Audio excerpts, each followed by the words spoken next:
또 내가 들으니 성전에서 큰 음성이 나서 일곱 천사에게 말하되 너희는 가서 하나님의 진노의 일곱 대접을 땅에 쏟으라 하더라. 첫째 천사가 가서 그 대접을 땅에 쏟음에 짐승의 표를 받은 사람들과 그 우상에게 경배하는 자들에게 악하고 독한 종기가 나더라. 둘째 천사가 그 대접을 바다에 쏟음에 바다가 곧 죽은 자의 피같이 되니 바다 가운데 모든 생물이 죽더라. 셋째 천사가 그 대접을 강과 물 근원에 쏟음에 피가 되더라. 내가 들으니 물을 차지한 천사가 이르되 전에도 계셨고 지금도 계신 거룩하신 이여 이렇게 심판하시니 의로우시도다. 그들이 성도들과 선지자들의 피를 흘렸으므로 그들에게 피를 마시게 하신 것이 합당하니이다 하더라. 또 내가 들으니 제단이 말하기를 그러하다. 주 하나님 곧 전능하신 이시여 심판하시는 것이 참되시고 의로우시도다 하더라. 넷째 천사가 그 대접을 해에 쏟음에 해가 권세를 받아 불로 사람들을 태우니 사람들이 크게 태움에 태워진지라. 이 재앙들을 행하는 권세를 가지신 하나님의 이름을 비방하며 또 회개하지 아니하고 주께 영광을 돌리지 아니하더라. 또 다섯째 천사가 그 대접을 짐승의 왕자에 쏟으니 그 나라가 곧 어두워지며 사람들이 아파서 자기 혀를 깨물고 아픈 것과 종교로 말미암아 하늘의 하나님을 비방하고 그들의 행위를 회개하지 아니하더라. 또 여섯째 천사가 그 대접을 큰 강 유브라데에 쏟음에 강물이 말라서 동방에서 오는 왕들의 길이 예비되었더라. 또 내가 봄에 개구리 같은 새 더러운 영의 입과 짐승의 입과 거짓 선지자의 입에서 나오니 그들은 귀신의 영이라 이적을 행하여 온 천하 왕들에게 가서 하나님 곧 전능하신 이의 큰 날에 있을 전쟁을 위하여 그들을 모으더라. 보라 내가 도둑같이 어리니 누구든지 깨어 자기 옷을 지켜 벌거벗고 다니지 아니하며 자기의 부끄러움을 보이지 아니하는 자는 복이 있도다. 새 영이 히브리어로 아마겟돈이라 하는 것으로 왕들을 모으더라. 일곱째 천사가 그 대접을 공중에 쏟음에 큰 음성이 성전에서부터 보좌로부터 나와서 이르되 되었다 하시니 번개와 음성들과 우레소리가 있고 또 큰 지진이 있어 얼마나 큰지 사람이 땅에 있어 온 이래로 이같이 큰 지진이 없었더라. 큰 성이 세 갈래로 갈라지고 만국의 성들도 무너지니 큰 성 바벨론이 하나님 앞에 기억하신 바 되어 그의 맹렬한 진노의 포도주 잔을 받음에 각 섬도 없어지고 산악도 간데 없더라. 또 무게가 한 달란트나 되는 큰 우박이 하늘로부터 사람들에게 내림에 사람들이 그 우박의 재앙 때문에 하나님을 비방하니 그 재앙이 심히 크미로라. 아멘.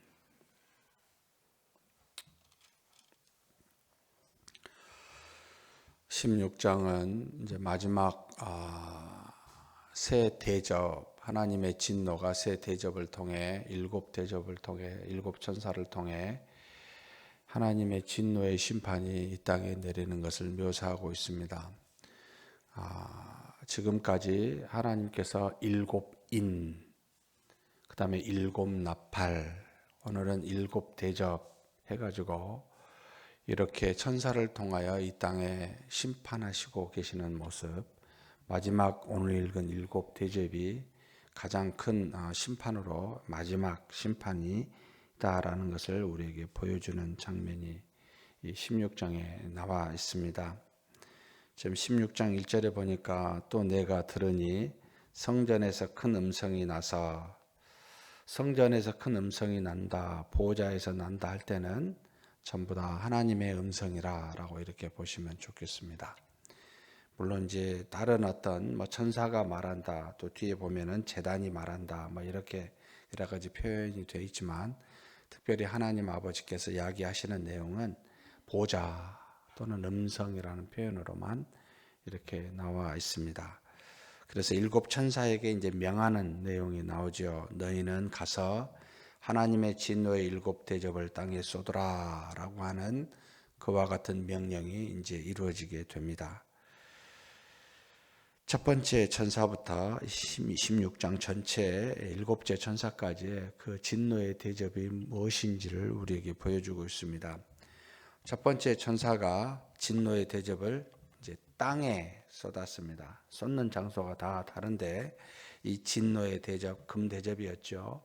그것을 땅에 쏟게 되니까 무슨 현상이 일어난고 하니 짐승의 표를 받은 사람과 우상에 경배하는 자들, 곧 하나님을 믿지 아니한 사람들을 말합니다. 한마디로 말하면 이 사람들에게 악하고 독한 종기가 났다. 지금으로 아마 어떤 과학적으로 이게 무슨 병인지 분명히 말할 수는 있을 겁니다.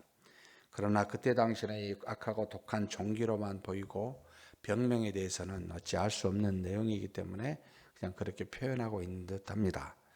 이게 무엇인지 정확하게 알 수 없습니다만, 이 땅에 믿지 않는 사람들에게 첫 번째로 찾아오는 것이 굉장히 심한 종기가 나서 괴롭게 할 것이다 라고 하는 내용이 첫 번째 천사가 진노의 대접을 땅에 쏟았을 때 생기는 현상입니다. 둘째 천사가 진노의 대접을 이제 바다에 쏟게 됩니다. 그랬더니 바다가 피같이 됩니다. 그러면서 바다 속에 있는 모든 생물들이 죽게 되는 일들이 일어나게 됩니다. 결국 사람이 바다에서 얻는 모든 제공받는 음식이나 어떤 여러 가지 것들을 하나도 얻지 못하는, 이제는 그런 충격적인 일들이 일어나게 됩니다. 과연 바다가 피같이 됐을 때 어떻게 될까? 어떻게 설명할까? 어떤 방식이 될까? 이건 도저히 모르겠습니다. 어찌됐든 예를 들어서 지금 녹조 현상, 적조 현상 이런 게 있잖아요, 바다에. 이런 걸로 인해서 이제 생물이 이제 미생물이 갑자기 많아지면 플랭크톤이 그게 갑자기 많아지면서 산소가 부족해서 이게 플랭크톤이 동시에 죽어버립니다. 그러면 그게 이제 완전히 모든 생물이 살 수 없는 어떤 바다가 되는 게 현재 설명할 수 있는 과학적 방식입니다만, 어찌됐든 하나님이 진노의 대접을 바다에 쏟으니까 바다 가운데 산 모든 생물들이, 전체 바다의 생물들이 죽는 일이 일어나더라. 부분적으로 지금은 보이지만 하나님의 이제 진노의 심판이 있을 때는 다 죽게 된다, 이런 생각을 하게 되면 좀 무시무시하죠. 세 번째 천사가 진노의 대접을 이제 강과 물의 근원에 썼습니다. 우리가 먹는 물이죠. 여기도 피가 됩니다. 그러니까 먹을 수가 없는 상태가 되는 거죠, 이제. 그러니까 사람이 가장 중요한 이 물을, 생수를 먹을 수 있어야 되는데, 지금도 사실 어떤 면에서는 있는 물들을 오염이 돼서 못 먹잖아요. 정수를 해서 먹을 수밖에 없는 시대로 점점 가고 있습니다만, 어찌됐든 이것도 하나님께서 인간에게 가장 생명에 필요한 이 물의 근원과 강에 먹을 수 없게 피로 만들어서 사람들로 하여금 고통스럽게 만드는 장면이 이제 세 번째 천사에게 나타납니다. 그러면서 세 번째 천사가 말을 합니다. 전에도 계셨고 지금도 계신 거룩하신 이여, 이렇게 심판하시니 의로우시도다. 이건 합당한 거라는 거예요. 왜냐하면 이 땅에 있는 사람들이 성도들과 선지자들의 피를 흘렸습니다. 무고한 자의 피를 흘림으로 말미암아 거룩한 백성이었던 이스라엘 백성이 아수르나 바벨론에 의해서 멸망당하게 하셨듯이 이 땅에 있는 수많은 믿지 않는 사람들이 성도들과 선지자들의 피를 흘렸기에 이렇게 그들이 이 피 같은 물을 마시게 한 것은 합당하고 의롭도다라고 이렇게 말하고 있습니다. 그러자 제단이 말합니다. 제단이 말한다는 게 천사가 말한 것인지 아니면 믿는 믿음의 성도들이 하늘나라에 있는 성도들이 말하는지는 모르겠습니다. 어쨌든 제단이 말하는데 그러하다. 주 하나님 곧 전능하신 이시요 심판하시는 것이 참되시고 의로우시도다. 지금의 심판이 참되고 의롭다라고 말합니다. 아마도 믿음의 성도들이 핍박받아 하나님의 나라에 간 믿음의 성도들이 이렇게 핍박을 했었던 이 땅에 수많은 사람들이 고통받는 것은 지극히 합당하고 그렇게 심판하시는 것은 의로우십니다 라고 아마 화답하고 있지 않는가라는 생각이 듭니다. 그러면서 네 번째 천사가 대접을 해에다 쏟습니다. 해가 권세를 받아서 해가 얼마나 커지는지 아니면 얼마나 뜨거워지는지 모릅니다만 불로 사람을 태우는 일이 일어나게 됩니다. 우리가 해하면 태양이 갑작스럽게 크게 뜨거워져서 이 땅에 사는 사람들에게 크게 태워지는 일들이 일어나게 된다라고 말합니다. 그러자 사람들이 뭐라고 이야기하냐면 권세를 가지신 하나님의 이름을 비방하며 회개하지 아니하고 주께 영광을 돌리지 아니하더라. 당장에 오는 환난을 많은 사람들이 하나님을 오히려 비방합니다.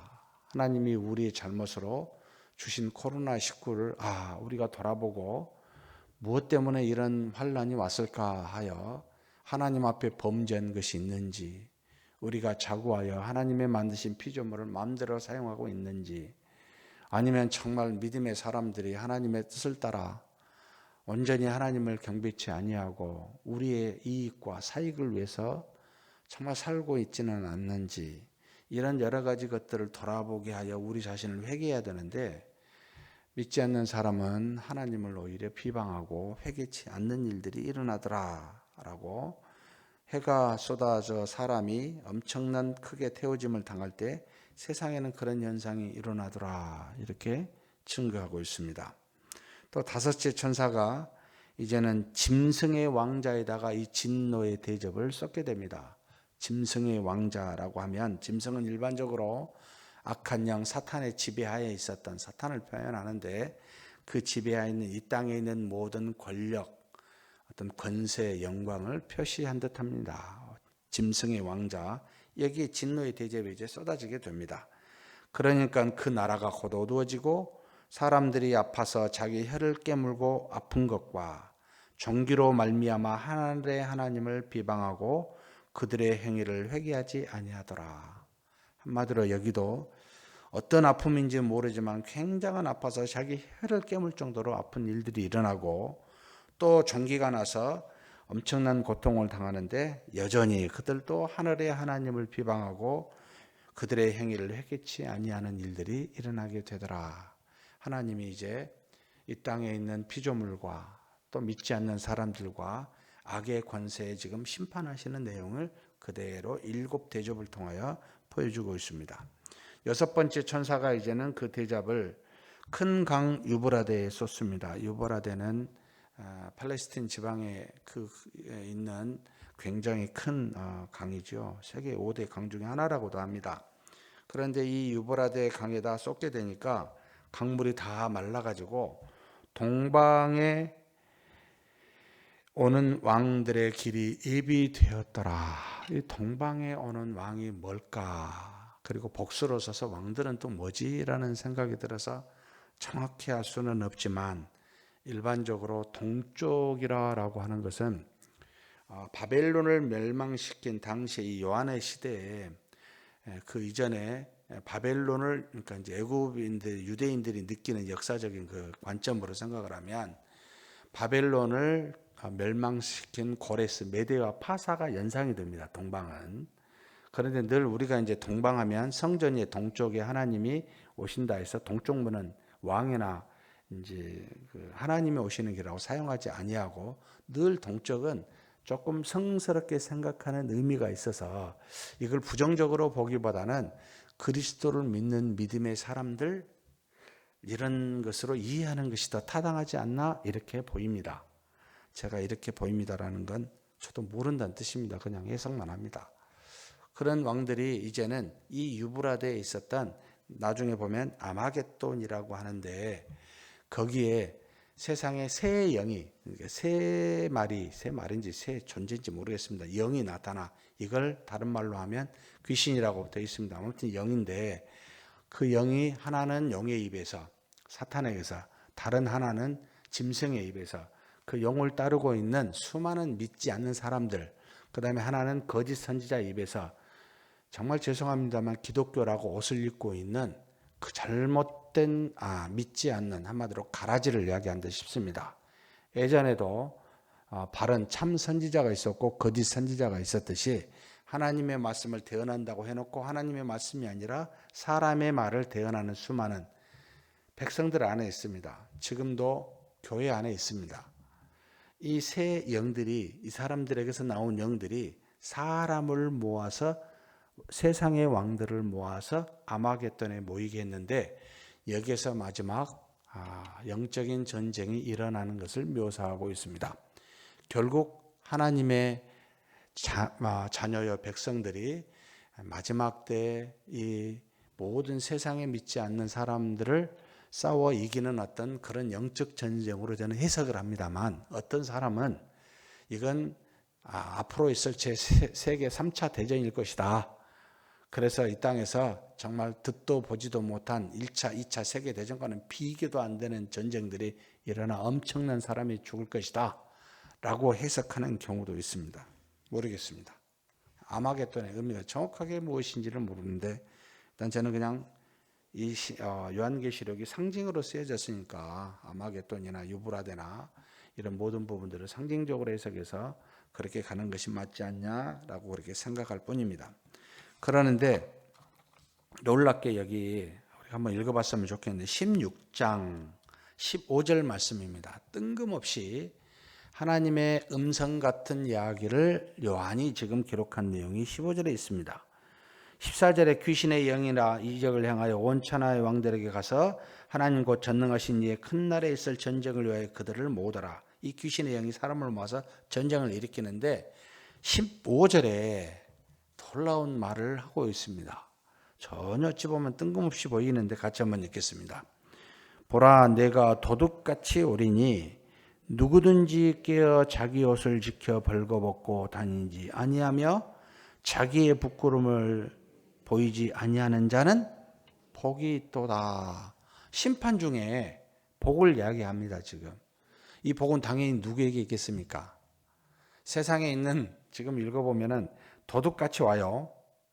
이 어떤 영적 전쟁이 또는 하나님의 오실 이 진노가 도둑같이 오는데, 누구든지 깨어 자기 옷을 지켜 벌거벗고 다니지 아니하며, 여러분 깨어있고 자기 옷을 지켜 벌거벗지 않는 것은 무엇이 연상이 되죠? 여러 바울의 사도의 가르침도 있고 여러 가지가 있습니다만, 그리스도를 믿는 믿음의 은혜로 덧입혀 있는 우리의 옷이잖아요. 우리가 입은 옷은 이게 은혜의 옷입니다.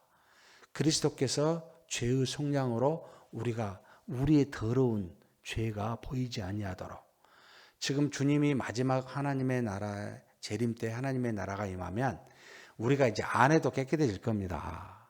지금 아직도 타락한 본성이 있어서 그리스도의 속량의 은혜의 옷을 계속 덧입혀 있지 않냐면, 이것을 잠시 이 믿음의 은혜를 벗어버리면 금방 타락한 본성이 드러나 냄새가 나고 악이 나옵니다. 우리에게 지금의 이 땅에서. 그래서 우리는 끊임없이 깨어 있으면서, 깨어라는 건 살피면서 옷을 그러니까 보라는 거예요. 내가 옷을 입고 있는가, 거울을 보면서 옷 벗고 있네, 벗은 자처럼 있네, 살피라는 거예요. 그 옷을 은혜의 옷을 끊임없이 입고 있어야 이게 믿음입니다. 그리스도의 속량의 은혜가 항상 나에게 있음을 기억하며 믿으며 사는 상태, 이게 깨어있는 옷을 입고 있는데, 이렇게 지키고 있는 사람은 어떻게 돼요? 부끄러움을 보이지 아니하게 되는데, 이런 사람이 복이 있다는 겁니다. 이런 사람이 신자 아닙니까? 우리 믿는 자잖아요. 이런 사람에게 하나님의 진노가 영적 전쟁에서 승리를 맛보는 사람이 되지 않냐라고 하여 뜬금없이 이 말을 했지만, 굉장히 중요한 우리의 믿음의 자세입니다. 아마겟돈 전쟁이 지금 현재 진행하고 있는 현재의 영적 전쟁을 말하는지, 진짜로 나중에 커다랗게 일어날 일인지, 아니면 이 물질의 세상에서 3차 세계대전처럼 일어나는지 저는 모르겠습니다. 분명한 것은 하나님의 자녀된 우리가 성령의 은혜로 끊임없이 그 믿음을 우리의 삶에서 덧입고 있는 것이, 이게 중요하다는 겁니다. 이런 상태가 돼야 된다는 겁니다. 그러면 영적인 전쟁이 지금 치르고 있든지 미래에 오든지 물리적인 전쟁이든지 상관없이 우리는 주 안에서 항상 이기는, 믿음 안에서 우리가 하나님의 은혜를 받고 이기는 사람이 된다는 겁니다. 사랑하는 성도 여러분, 우리가 수많은 요한계시록에 암시되어진 상징적인 하나님의 진노를 말하지만 포인트입니다. 이게 너는 그리스도의 성령의 은혜로 덧입고 믿음으로 살아라. 이게 일생의 최대의 과제 아닙니까? 믿어도요, 그리스도를 믿지만 순간 어떤 일을 만나면 믿음은 사라지고 내 생각이 있습니다. 좀 생각하고 하다 보면 엉뚱한 데 내가 가 있습니다. 다시 기도로 추스리고 말씀을 보러 추스려서 다시 정도로 보이지 않게 해야지. 부끄러움을 내가 보이지 않게 해야지. 여러분, 악이 무서운 게 아니고요. 정말 악은 아무것도 아닙니다. 문제는 내가 벌거벗게 보이는 게 이게 문제입니다. 우리 교회의 가장 큰 문제는 환난 연계의 문제가 아니고요. 환난 때문에 우리 교회가 악을 행하는 것, 우리가 분열이 되는 것, 우리가 믿음으로 행하지 못하는 것. 여러분, 결국은 모든 것은 우리에게 달렸습니다. 나는 믿음을 갖고 있는가? 나는 계속해서 하나님 안에서 하나님을 붙들고 있는가? 가장 중요한 하나님의 은혜 가운데 거하고 있는가? 우리가 서로를 사랑하며 이해하고 있는가? 여러분, 작은 것 하나 가지고도, TV 채널 가지고도 이것뿐이 저것뿐이 나눠지는 게 우리 인간의 생각들이고 우리 타락한 모습들입니다. 문제가 일어나면 교회가 말이 많아지고 분열이 됩니다. 이게 아프고 이게 힘든 겁니다. 어떤 중요한 일을 놔두고 어떤 의견을 해서 이렇게 저렇게 말하는 거 다 할 수 있는데요.